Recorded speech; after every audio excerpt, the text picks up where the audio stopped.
Bonjour à tous, c'est GLG et je vous souhaite la bienvenue pour votre petit JT du Geek, toujours en mode électrique. Et si comme moi vous êtes passionné de véhicules électriques chinois et que vous souhaitez rester informé des nouveautés, n'hésitez pas à vous abonner et à cliquer sur la cloche pour recevoir toutes les notifications. On commence par la première news avec les Audi IMLS6 et IMLS7.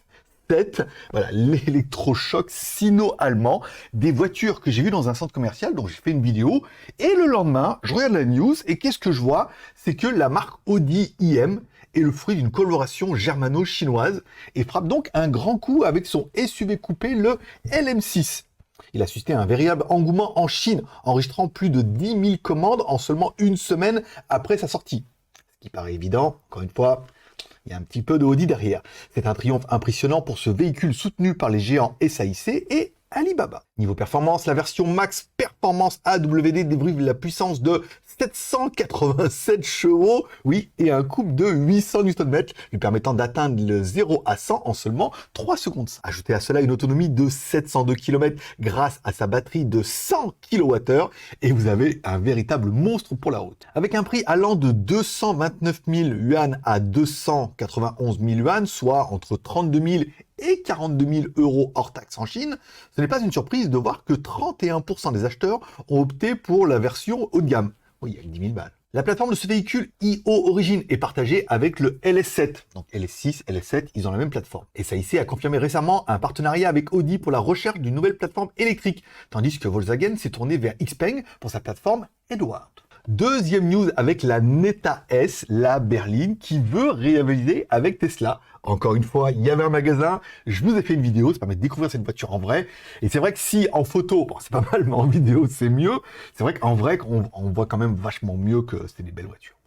Lors du salon de l'auto de Shanghai, la Neta S, une berline de taille moyenne, a fait son apparition. Depuis, elle a été améliorée et officiellement lancée par Ozone Auto avec un prix débutant à 199 000 yuan, soit environ 29 000 $, et pouvant monter jusqu'à 338 000 yuan, soit environ 50 000 $ pour la version la plus haut de gamme. Ce véhicule présente un design avant-gardiste, des portes avant façon ciseaux et un intérieur avec un écran central de 17,6 pouces qui domine la console, offrant ainsi un intérieur des plus modernes. La Neta S est disponible en version entièrement électrique avec une autonomie pouvant atteindre 715 km ou en version hybride, combinant un moteur électrique et un moteur essence, pouvant offrir une autonomie jusqu'à 1160 km. Oui, c'est un mode love. Et enfin, troisième news avec la BYD Yangwang U8 qui combine le luxe et l'innovation made in China. Le Yangwang U8 est le SUV luxueux de BYD. Il est attendu avec impatience car ce véhicule coûte plus d'1 million de yuan, soit 120 000 € hors taxe, mais il offre des capacités étonnantes comme la possibilité de flotter sur l'eau pendant environ 30 minutes ou encore de réaliser un virage à 360 degrés.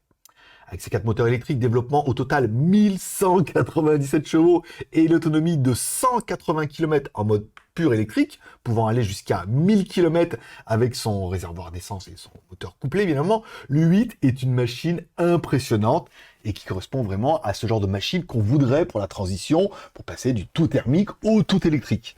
Un modèle hybride paraît un peu évident. La petite question du jour, quel modèle parmi ces 3 véhicules voudriez-vous posséder? Et pourquoi? Bon, je ne vous cache pas que pour moi, c'est la Neta S. Allez, vous mettez tout ça en commentaire. Vous n'oubliez pas de mettre un like ou un dislike en dessous de cette vidéo, de vous abonner si ce n'est pas encore fait, de cliquer sur la cloche pour recevoir toutes les notifications. Moi, je vous donne rendez-vous demain pour votre prochain JT du Geek, oui, toujours en mode électrique. Et alors, en fait, tous les 2 jours, je vais essayer de mettre des vidéos de voitures. Donc, abonnez-vous, regardez bien ça. Et puis, moi, je dis qu'on en reparle demain.